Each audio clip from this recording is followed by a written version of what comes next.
Dia 5. A prática da presença é o hábito mais poderoso da terra. Quando eu era criança, a minha avó sempre fazia pão caseiro.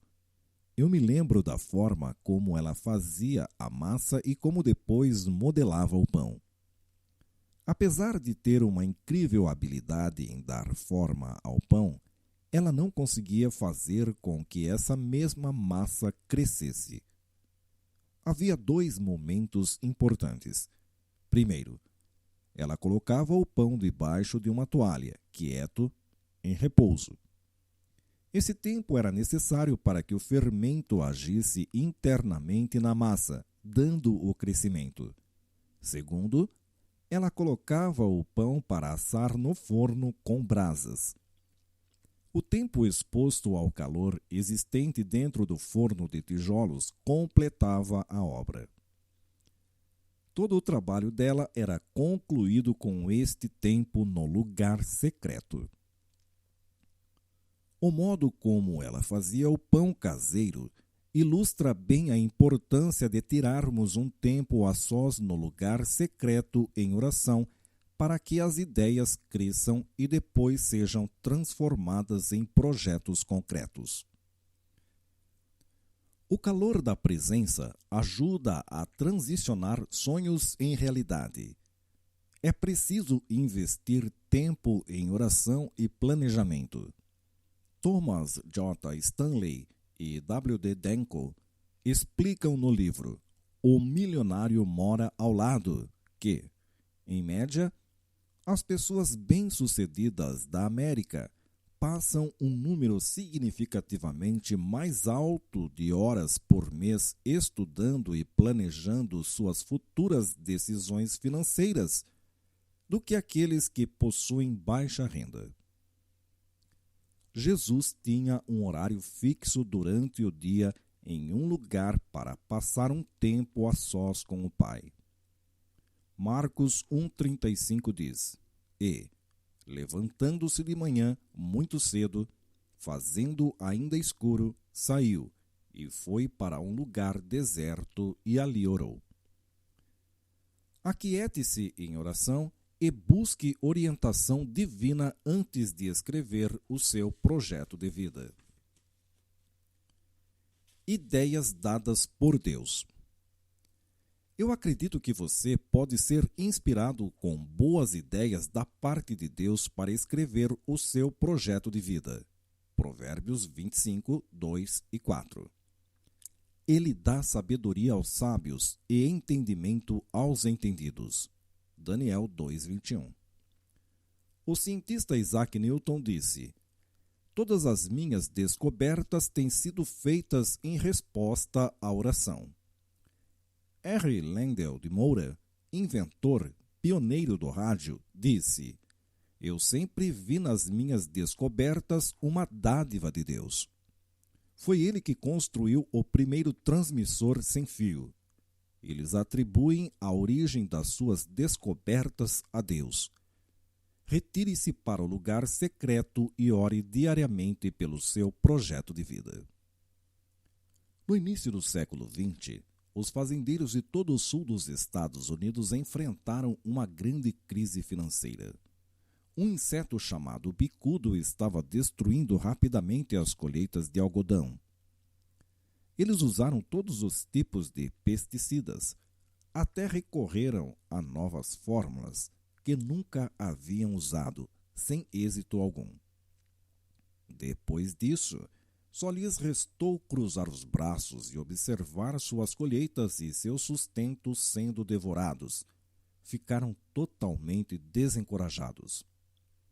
Tudo indicava que era o fim. Enquanto os fazendeiros se sentiam derrotados e abatidos, o cientista George Washington Carver teve uma boa ideia.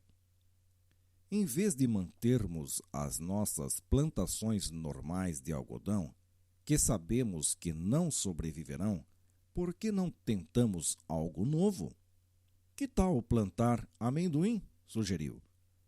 Os agricultores, porém, pensaram que ele tivesse perdido o juízo. Amendoim? disseram os fazendeiros. Nós jamais conseguiremos resolver a crise com amendoins.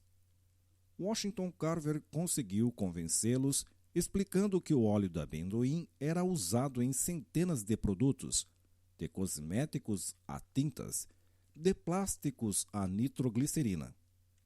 Ainda melhor, ele descobrira que o bicudo não gostava do sabor do amendoim, explica Joel Osteen em seu livro A Hora é Agora. Osteen comenta que as primeiras plantações de amendoim desabrocharam exuberantes.